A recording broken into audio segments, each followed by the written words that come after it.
ਬਾਲੀਵੁੱਡ ਅਦਾਕਾਰਾ ਜੂਹੀ ਚਾਵਲਾ ਨੇ ਕੁਝ ਸਮਾਂ ਪਹਿਲਾਂ 5G ਵਾਇਰਲੈਸ ਨੈਟਵਰਕ ਟੈਕਨੋਲੋਜੀ ਦੇ ਵਿਰੁੱਧ ਦਿੱਲੀ ਹਾਈ ਕੋਰਟ ਦੇ ਵਿੱਚ ਪਟੀਸ਼ਨ ਦਾਇਰ ਕੀਤੀ ਸੀ। ਇਸ ਪਟੀਸ਼ਨ ਦੇ ਵਿੱਚ ਉਹਨਾਂ ਨੇ ਕਿਹਾ ਸੀ ਕਿ ਇਸ ਦੁਆਰਾ ਨਿਕਲਣ ਵਾਲੀ ਰੇਡੀਏਸ਼ਨ ਦਾ ਜਾਨਵਰਾਂ, ਪੌਦਿਆਂ ਤੇ ਬੱਚਿਆਂ ਦੇ ਉੱਤੇ ਕੀ ਪ੍ਰਭਾਵ ਪਵੇਗਾ, ਇਸ ਦਾ ਅਧਿਐਨ ਕੀਤਾ ਜਾਣਾ ਚਾਹੀਦਾ ਹੈ।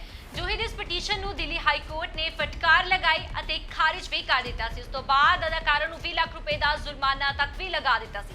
ਇਸ ਤੋਂ ਬਾਅਦ ਅਦਾਕਾਰਾ ਨੇ ਕੁਝ ਦਿਨ ਪਹਿਲਾਂ ਆਪਣੀ ਪਟੀਸ਼ਨ ਵਾਪਸ ਲੈ ਲਈ ਸੀ। ਹਾਲਾਂਕਿ ਜੂਹੀ ਹੁਣ ਤੱਕ ਇਸ ਪੂਰੇ ਮਾਮਲੇ ਦੇ ਉੱਤੇ ਚੁੱਪ ਰਹੀ, ਪਰ ਹੁਣ ਜੂਹੀ ਨੇ ਆਪਣੀ ਚੁੱਪੀ ਤੋੜ ਦਿੱਤੀ ਹੈ। ਜੂਹੀ ਨੇ ਆਪਣੇ ਇੰਸਟਾਗ੍ਰਾਮ ਅਕਾਊਂਟ ਤੇ ਇੱਕ ਵੀਡੀਓ ਸਾਂਝਾ ਕੀਤਾ ਹੈ, ਜਿਸ ਦੇ ਵਿੱਚ ਉਸਨੇ ਸਬੂਤਾਂ ਦੇ ਨਾਲ ਦੱਸਿਆ ਹੈ ਕਿ ਉਸਨੇ 5G ਵਾਇਰਲੈਸ ਨੈਟਵਰਕ ਟੈਕਨੋਲੋਜੀ ਦੇ ਵਿਰੁੱਧ ਪਟੀਸ਼ਨ ਆਖਰ ਕਿਉਂ ਦਾਇਰ ਕੀਤੀ ਸੀ। ਅਦਾਕਾਰਾ ਨੇ ਇਹ ਵੀ ਕਿਹਾ ਹੈ ਕਿ ਸਾਨੂੰ ਸਿਰਫ ਇਹ ਦੱਸਣ ਲਈ ਸਰਕਾਰ ਤੋਂ ਇੱਕ ਸਰਟੀਫਿਕੇਟ ਦੀ ਲੋੜ ਸੀ ਕਿ ਇਹ ਤਕਨੀਕ ਲੋਕਾਂ, ਬੱਚਿਆਂ, ਬੁੜੀਆਂ, ਪੰਛੀਆਂ ਨੂੰ ਨੁਕਸਾਨ ਤਾਂ ਨਹੀਂ ਪਹੁੰਚਾਏਗੀ। ਅਦਾਕਾਰਾ ਨੇ ਕਿਹਾ ਕਿ 2019 ਦੇ ਵਿੱਚ ਅਸੀਂ RTI ਦੇ ਤਹਿਤ ਕੁਝ ਪੱਤਰ ਭੇਜੇ ਸਨ। ਅਸੀਂ ਆਪਣੇ ਪੱਤਰ ਦੇ ਵਿੱਚ ਜਵਾਬ ਮੰਗਿਆ ਸੀ ਕਿ ਇਹਨਾਂ ਨੈਟਵਰਕਸ ਤੋਂ ਨਿਕਲਣ ਵਾਲੀ ਰੇਡੀਏਸ਼ਨ ਦਾ ਕੀ ਪ੍ਰਭਾਵ ਹੁੰਦਾ ਹੈ। ਸੋ ਇਸ ਪੂਰੇ ਮਾਮਲੇ ਉੱਤੇ ਬਾਲੀਵੁੱਡ ਦੀ ਅਦਾਕਾਰਾ जूही चावला ਦਾ ਕੀ ਕਹਿਣਾ ਹੈ, आओ ਤੁਹਾਨੂੰ ਵੀ ਸੁਣਾ ਦਿੰਦੀ ਹਾਂ।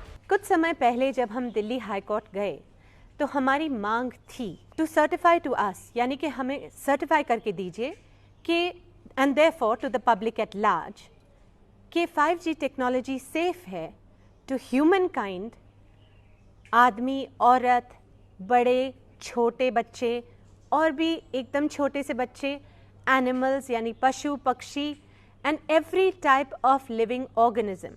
2019 में हमने RTI एप्लीकेशन में लेटर भेजे थे।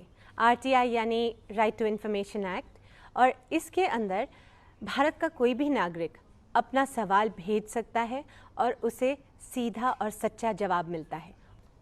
सो हमने भेजा था ये प्रश्न, please advise if any studies have been done about the effects of radiation from mobile towers और antenna to humans, animals, birds, plants or any other living organisms for the following cellular technologies by your department: 2G, 3G, 4G, 5G. Indian Council of Medical Research is one of the most respected and one of the oldest government institutions for medical research. वहाँ से हमें जवाब मिला कि ICMR is conducting a study on effective radio frequency radiation emitted from phone towers 2G and 3G.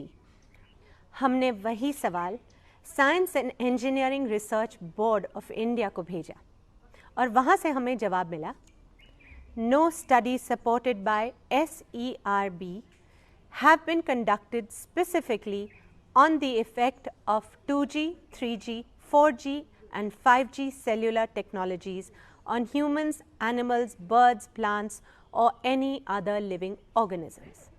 एक तरफ technology आगे भागती जा रही थी, 2G से 3G, 3G से 4G और अब 5G की न्यूज़ आने लगी।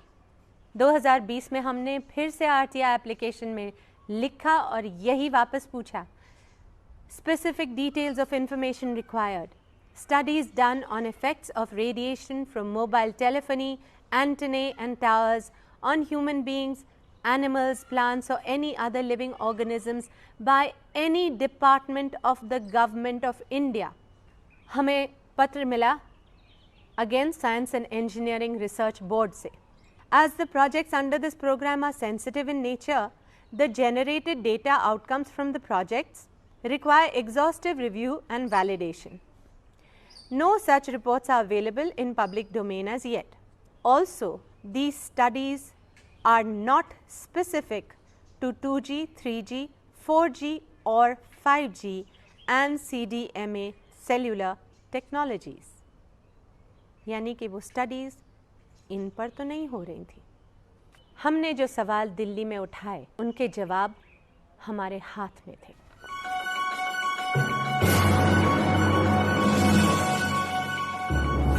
ये सब हमने क्यों किया, हम यहाँ कैसे पहुँचे? आइए मेरे साथ, मैं अपनी 11 साल की जर्नी पर आपको लेके चलती हूँ। वैसे तो काफ़ी सारी डिटेल्स हैं मगर मैं उनमें नहीं जाऊँगी।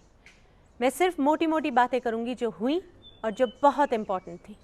2010 में मेरे घर के सामने एक दिन हम बालकनी में खड़े हुए थे तो सडनली देखा कि सह्याद्री स्टेट गेस्ट हाउस पे, जो बिल्कुल सड़क के उस पार है हमारे, वहाँ करीब 30 मीटर की दूरी पर कोई 14 एंटेने टावर लग गए थे। उस समय में मुझे नहीं पता था ये क्या है, किसी ने बताया ये मोबाइल टावर एंटेने हैं।